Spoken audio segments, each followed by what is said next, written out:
नमस्कार, आप देख रहे हैं सी न्यूज भारत और मैं हूं आपके साथ ज्योति श्रीवास्तव। वक्त हो गया है बुलेटिन का। इस बुलेटिन में सबसे पहले हम बात करेंगे बेतिया की, जहां आलू व्यवसायी से 20 लाख रुपए की रंगदारी मांगने वाले अपराधियों को पुलिस ने किया गिरफ्तार। आगे चर्चा करेंगे मुजफ्फरपुर की, जहां पटसारा में हनुमान जयंती के अवसर पर हनुमान आराधना कार्यक्रम किया गया आयोजित। साथ ही चर्चा करेंगे प्रयागराज की, जहां गेहूं के खेत में आग लगने से कई बीघा फसल जलकर हुई राख। कड़ी मशक्कत के बाद आग पर पाया गया काबू। इन तमाम खबरों पर विस्तार से होगी चर्चा। खबर पश्चिम चंपारण बेतिया से है, जहां नरकटियागंज में आलू व्यवसायी से 20 लाख की रंगदारी वाले मामले में बेतिया पुलिस ने उद्भेदन कर दिया है। मामले में पुलिस ने 4 आरोपियों को गांजा, देशी कट्टा और 2 जिंदा कारतूस के साथ गिरफ्तार किया है। आपको बता दें कि नरकटियागंज नगर के हरदिया चौक निवासी एक गल्ला व्यवसायी से आरोपियों ने 20 लाख रुपए की रंगदारी मांगी थी। रंगदारी की रकम नहीं देने पर गोली मारने की धमकी दी थी, जिसके वजह से व्यवसायी का पूरा परिवार दहशत में था। हालांकि मामले में बेतिया एसपी के निर्देश पर एक विशेष टीम का गठन किया गया, जिसके द्वारा अब मामले का उद्भेदन कर लिया गया है और आरोपियों को जेल भेजने की अग्रिम कार्यवाही की जा रही है। बेतिया बिहार से सी न्यूज संवाददाता विनोद कुमार की रिपोर्ट। खबर प्रयागराज के हंडिया से है, जहां गेहूं के खेत में अचानक से आग लग गई, जिसकी वजह से कई बीघा फसल जलकर राख हो गई। लोगों ने आग लगने की सूचना तत्काल फायर ब्रिगेड को दी, जिसके बाद सूचना पर मौके पर पहुंची फायर ब्रिगेड की टीम ने कड़ी मशक्कत के बाद आग पर काबू पाया। दरअसल हंडिया थाना क्षेत्र के ward number 2 Lal Bahadur Shastri Ayurveda medical college के पीछे गेहूं के खेत में मंगलवार को अचानक से आग लगने से कई बीघा फसल जलकर राख हो गई। खेत में आग लगने से लोगों के बीच हड़कंप मच गया, जिसके बाद मौके पर पहुंचे ग्रामीणों ने आग को बुझाने की पूरी कोशिश की, लेकिन देखते ही देखते आग ने विकराल रूप ले लिया। आग पर काबू न पाने के कारण ग्रामीणों के छक्के छूट गए और ग्रामीणों ने तत्काल फायर ब्रिगेड को सूचना दी और मौके पर पहुंची फायर ब्रिगेड ने कड़ी मशक्कत के बाद आग पर काबू पाया। क्या नाम है? हमारा नाम विजय यादव है। ये यहाँ पे आग लगी है, कैसे कुछ कारण पता चला? अभी तक तो कारण कुछ नहीं पता चला है। तो आग लगने के बाद आपने किसी को सूचना दिया यहाँ पे? हमने सबसे पहले एसडीएम साहब को सूचना दिया। तो क्या क्या है एसडीएम साहब ने? एसडीएम साहब ने कहा मैं तुरंत अभी प्रशासन को भेज रहा हूँ। ये आश्वासन मिला और प्रशासन को काफ़ी टाइम बाद यहाँ पे भेजा गया। तो आग पे काबू कैसे पाया गया? आग पे काबू तो हम लोग जब आए यहाँ पे तो आग तो जल चुकी थी, एक प्रकार से पूरी फसल नष्ट हो गई थी। और उसके बाद कुछ दूर पे जो फसल जल रही थी उस पे दमकल द्वारा बुझाया गया। लगभग कितने बीघे की फसल जलकर राख हुई है? 30 से 40 बीघे पूरे टोटल हुई है और मेरा व्यक्तिगत तो 2 बीघे की फसल नुकसान हुआ है यहाँ पे। प्रयागराज से सी न्यूज संवाददाता रणविजय की रिपोर्ट।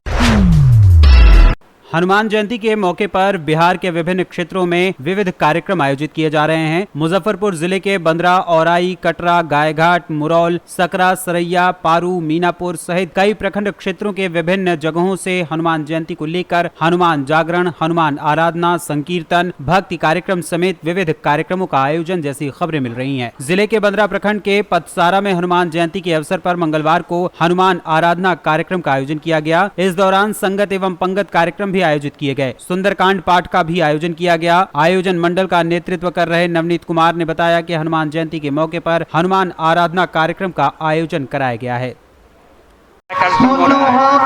हनुमान आराधना का कार्यक्रम हो रहा है। क्या हो रहा है?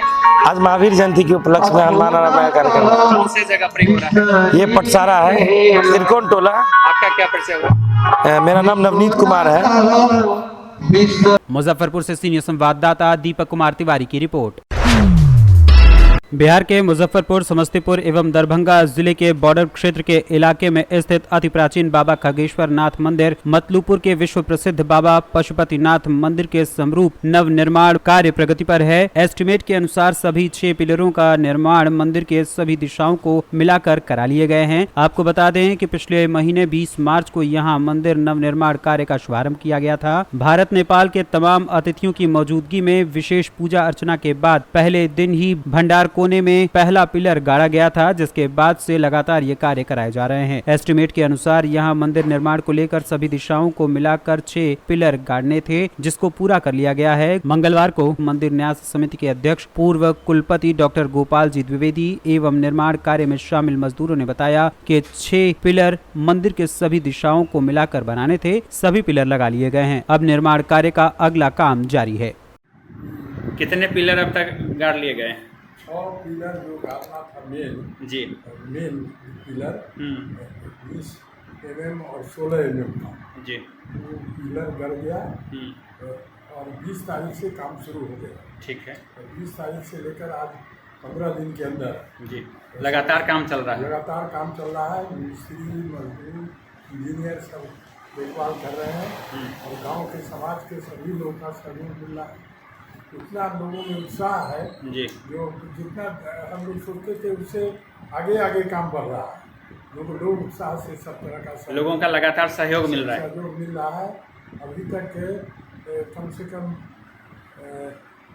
7-8 लाख का जी काम हो चुका है। जी 7-8 लाख का। तो भारत और नेपाल दोनों देश के लोगों का लगातार सहयोग मिल रहा है।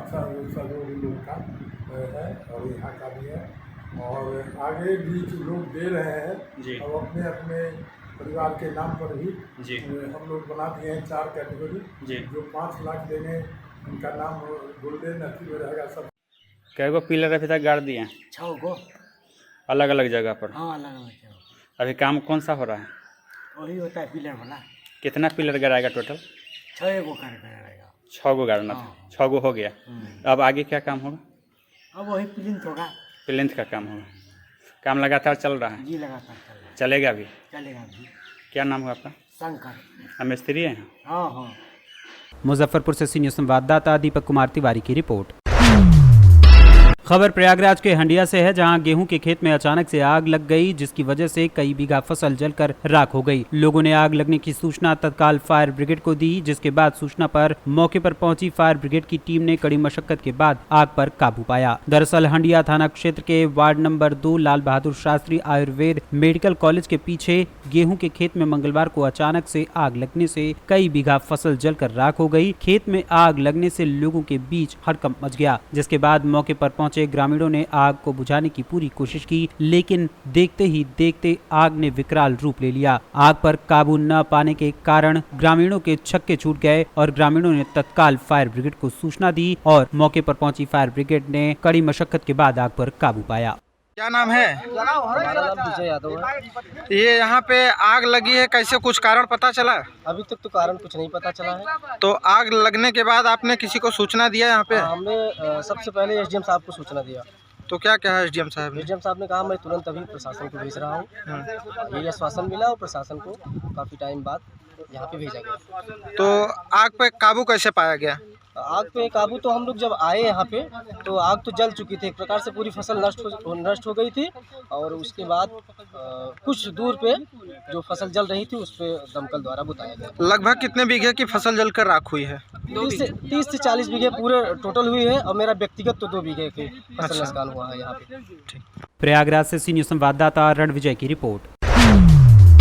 खबर आगरा से है, जहां Indian footwear component manufacturers association द्वारा एमएसएमई मंत्रालय, भारत सरकार, आगरा फुटवेयर मैन्युफैक्चरर्स एवं exporters chamber, AFMEC council for leather exports CLI के सहयोग से फुटवेयर कंपोनेंट एग्जीबिशन शूटेक के 54वें और आगरा के 8वें संस्करण का 2 दिवसीय भव्य आयोजन 5 व 6 अप्रैल को आगरा के होटल मधु रिसोर्ट्स में किया जा रहा है। आगरा के होटल मधु रिसोर्ट्स में किया जा रहा है। मंगलवार को होटल हॉलिडे इन में आयोजित प्रेस वार्ता में इफोमा, CLI एवं एफमेक के पदाधिकारियों ने जानकारी दी। इस मौके पर उन्होंने क्या कुछ कहा, ये आपको सुनाते हैं। मैन्युफैक्चरर एसोसिएशन इफोमा आगरा में 2 दिन का रोड शो, जिसमें 80 से अधिक कंपनियां भाग ले रही हैं। मधु रिजॉर्ट में 5 और 6 अप्रैल को होने जा रहा है कि देश जिस तरह से लंबी छलांग लगाने की ये ज़रूरत महसूस की गई कि रोड शो ये पहले भी लगातार रहा था, लेकिन मीट एट आगरा होने के बाद में ये रोड शो डिसकंटिन्यू हुआ था। हमने इनको आग्रह किया कि रोड शो अधिक से अधिक होने चाहिए। समर के लिए, विंटर के लिए अलग अलग प्रोडक्ट्स बनते हैं, तो ये अधिक से अधिक रोड शो हो और भारत देश जो है कंपोनेंट में आत्मनिर्भर कैसे हो। जब तक हम ये रोड शोज लगातार करते नहीं रहेंगे, नए नए कंपोनेंट्स को देखेंगे नहीं, मनन नहीं करेंगे, तो आगे आने वाले समय में जो बड़ा चैलेंज है, जो बड़ी छलांग लगाने वाली है, जिस समय। आगरा से सीनियर संवाददाता अनुज उपाध्याय की रिपोर्ट। आज फिरोजाबाद में महावीर जयंती के अवसर पर बड़े ही हर्षोल्लास के साथ महावीर जयंती शोभा यात्रा निकाली गई। इस यात्रा को एसपी ग्रामीण रणविजय सिंह अपने पुलिस बल के साथ हरी झंडी दिखाकर रवाना करते हुए नजर आए। वहीं जैन समाज के लोगों के द्वारा मुख्य अतिथि के रूप में एसपी ग्रामीण एवं पुलिस अधिकारी कर्मचारियों को पगड़ी बांधकर, पुष्पाहार पहनाकर, पटका डालकर उनका भव्य स्वागत किया गया। इस अवसर पर बड़े ही धूमधाम से गाजे बाजे के साथ यात्रा थाना रसूलपुर होते हुए बड़े बाजार में घूमते हुए नगर का भ्रमण किया गया। इस अवसर पर पुलिस प्रशासन का महत्वपूर्ण योगदान रहा। महावीर जयंती शोभा यात्रा में स्थानीय लोगों एवं जैन समाज के लोगों ने बड़े पैमाने पर बढ़ चढ़कर हिस्सा लिया। वहीं पर उपस्थित डॉक्टर सौरभ जैन के द्वारा जानकारी देते हुए बताया गया कि आज महावीर जयंती के अवसर पर समस्त जैन समाज के लोगों ने महावीर स्वामी की शोभा यात्रा को बड़े ही हर्षोल्लास के साथ निकाला है। इसके साथ साथ उपदेश कुमार जैन के द्वारा दी गई जानकारी में बताया गया कि आज 2226वां जन्म उत्सव महावीर जयंती के रूप में मनाया जा रहा है। शोभा यात्रा निकाल रहे हैं जिसमें नगर फिरोजाबाद के बड़े पैमाने पर जैन समाज के लोगों ने बढ़ चढ़कर हिस्सा लिया। इस मामले में क्या कहना है, किस तरह की है और क्या संदेश देना चाहते हैं? नमस्कार, मेरा नाम डॉक्टर सौरभ जैन है और मैं एमर्स ग्रुप ऑफ एजुकेशन का मैनेजिंग डायरेक्टर हूँ, एक कोचिंग संचालक करता हूँ। आज हमारे यहाँ महावीर जयंती की महोत्सव की पूरे फिरोजाबाद में बड़े हर्ष और उल्लास से सारी व्यवस्थाएं, सारी चीज़ें जनता के द्वारा कराई जा रही है। आज भगवान महावीर का 2622वां जन्म कल्याण महोत्सव है, जो कि हमारी रथ यात्रा रसूलपुर से होकर इमामबाड़ा चौराया, सदर बाजार, नसिया जी होते हुए नसिया जी पर प्रस्थान करेगी। आज सुबह प्रभात फेरी निकली थी, जिसमें जैन मंदिर से बब्बू जी की जीन होते हुए नसिया जी के मंदिर पर प्रभात फेरी समाप्त हुई और एमर्स ग्रुप ऑफ एजुकेशन ने पूरा इसका संचालन किया। पूरी सारी चीज़ों पे जो स्वागत हो सकता था, जहाँ जिस जगह है वो सारी सपोर्ट की। भगवान महावीर 24वें तीर्थंकर हैं और जिन्होंने अहिंसा का पूरे भारत में, पूरे देश में व विदेशों में जैन समाज का और अहिंसा के लिए ज़्यादा से ज़्यादा लोगों को जागृत करने का काम किया। धन्यवाद। मेरा नाम कुमतेश कुमार जैन है। आज महावीर भगवान का 2622वां जन्मोत्सव। महावीर भगवान का संदेश जियो और जीनो जो ये आज अपने जैन समाज में नहीं, जैनेतर समाज अगर ये कहा जाए तो कोई अत्युक्ति नहीं होगी। ये पूरे विश्व में इसका जो संदेश है वो बहुत ही अप्रासंगिकतापूर्ण है और इसका हमेशा हर व्यक्ति को इसका ध्यान रखना चाहिए कि वो जियो और जीने दो के उस पर कार्य करें।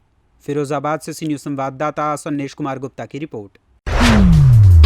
खबर कन्नौज से है, जहां कन्नौज के तालग्राम थाना क्षेत्र के कुशलपुरवा गांव निवासी गैंगस्टर तोताराम की क्षेत्र में दहशत कायम है। तालग्राम दंगे का भी वो मुख्य आरोपी है। तोताराम को पुलिस गिरफ्तार कर जेल भेज चुकी है। तोताराम के खिलाफ तालग्राम थाने में कई संगीन धाराओं में मुकदमे दर्ज हैं। उस पर गैंगस्टर की कार्यवाही भी की जा चुकी है। एसडीएम छिबरामऊ, सीओ सदर प्रियंका वाजपेयी और कोतवाली प्रभारी राजकुमार सिंह के साथ गाँव पहुंची टीम ने गैंगस्टर की करीब 12 करोड़ की संपत्ति जब्त की है। पूरे गाँव में मुनादी कर जब्तीकरण की घोषणा कर दी गई है। इस दौरान आरोपियों के घरों और खेतों में जब्तीकरण के बोर्ड भी लगाए गए। कोतवाली प्रभारी ने बताया कि गैंगस्टर एक्ट के तहत संपत्ति जब्त की गई है। आज थाना तालग्राम क्षेत्र में गैंगस्टर एक्ट की धारा 14(1) के तहत अभियुक्त तोताराम की अवैध तरीके से अर्जित की हुई संपत्ति, जिसकी कीमत लगभग 12 करोड़ रुपए है, उसे सरकार के पक्ष में कुर्क किया गया है। यह अभियुक्त गैंगस्टर एक्ट में जेल में निरुद्ध है। अग्रिम विधिक कार्रवाई प्रचलित है। कन्नौज से सी न्यूज़ संवाददाता शिबू सैनी की रिपोर्ट। खबर कन्नौज से है, जहां नौटंकी में डांस को लेकर दो ग्रुपों में झड़प हो गई। अपनी फरमाइश के गाने पर डांस को लेकर दो गुट भिड़ गए। दोनों में जमकर लाठी, डंडे और लात घूसे चले। मौके पर मौजूद पुलिस फोर्स मूक दर्शक बना रहा। करीब आधे घंटे के बवाल के बाद पुलिस ने नौटंकी बंद करा दी। बवाल का वीडियो सोशल मीडिया पर वायरल हो रहा है। गुरसहागंज के बरगावा मेले में आयोजकों ने नौटंकी करवाई थी।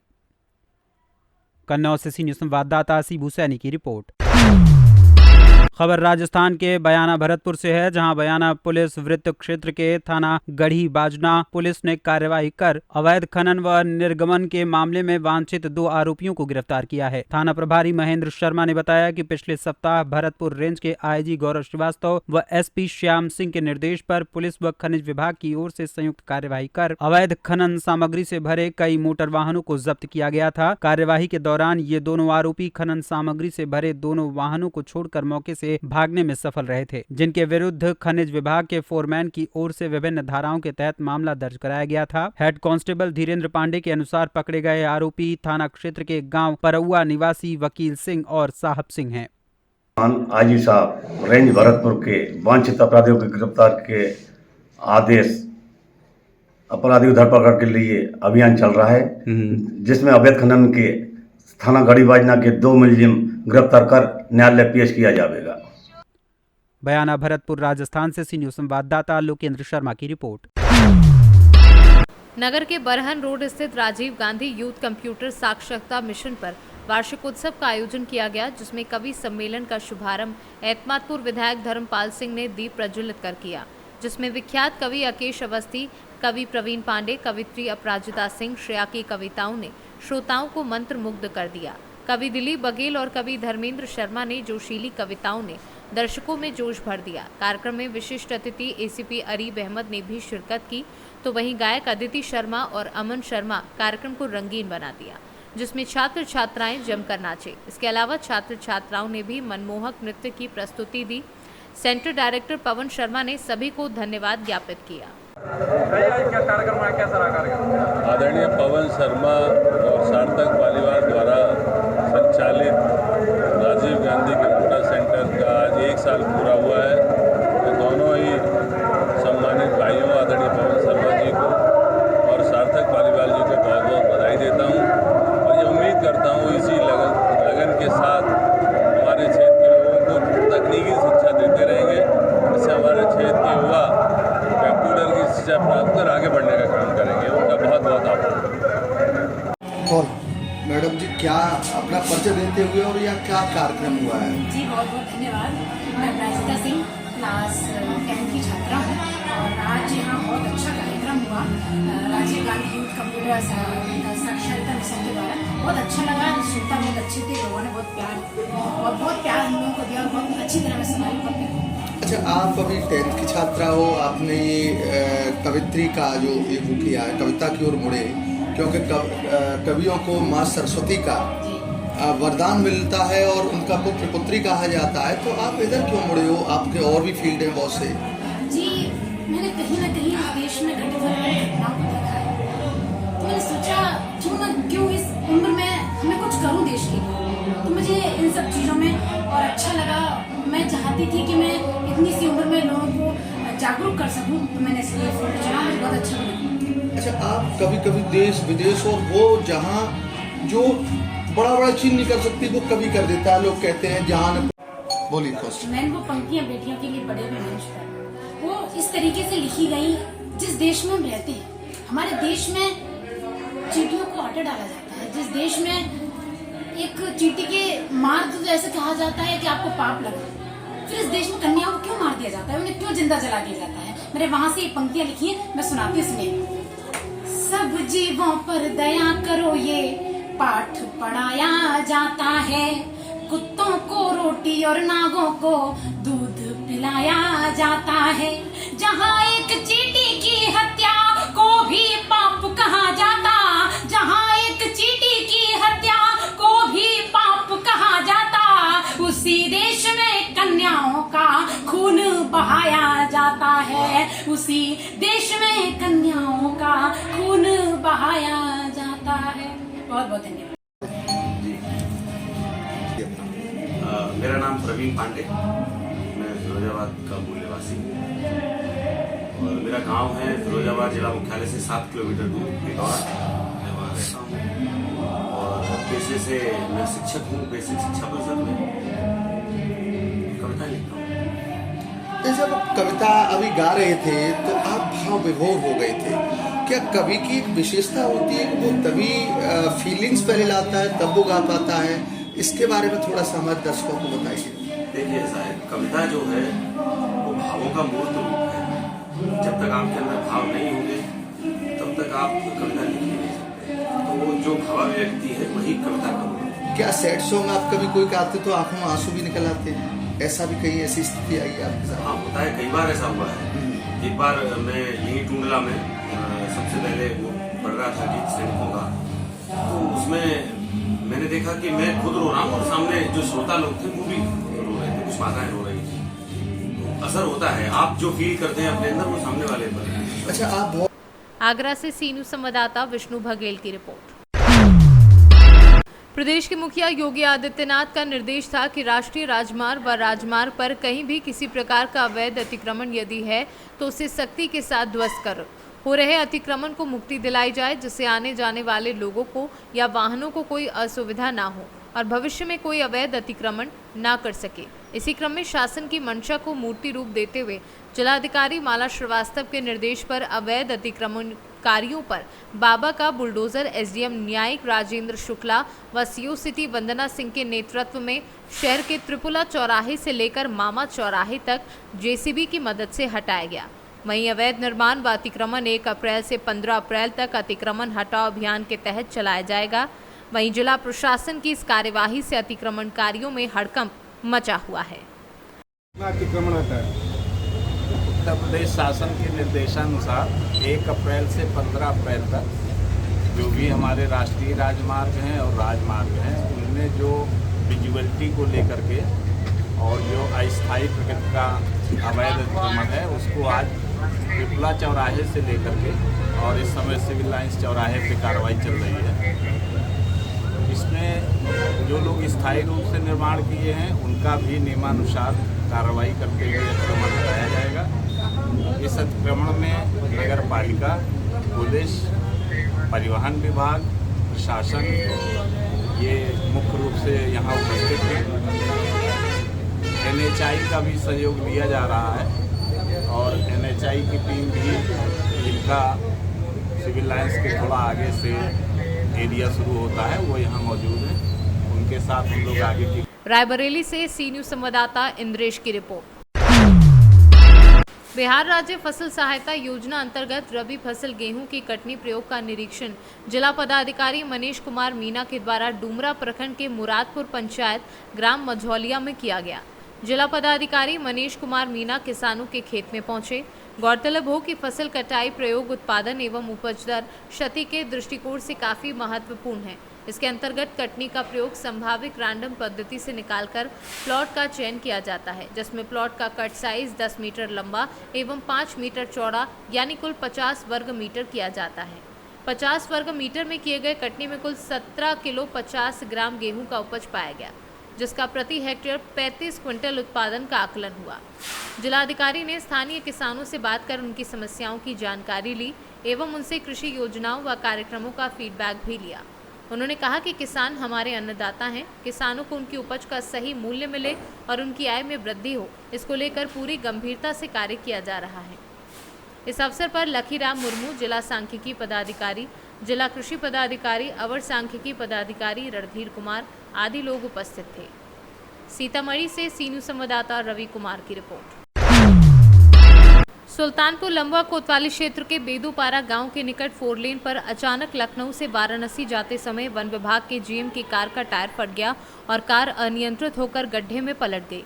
घायल जीएम व उनकी पत्नी को इलाज के लिए अस्पताल में भर्ती कराया गया। इस दुर्घटना में 2 वर्षीय मासूम बाल बच गई और कार क्षतिग्रस्त हो गई। सुल्तानपुर से सी न्यूज संवाददाता वाजिद हुसैन की रिपोर्ट।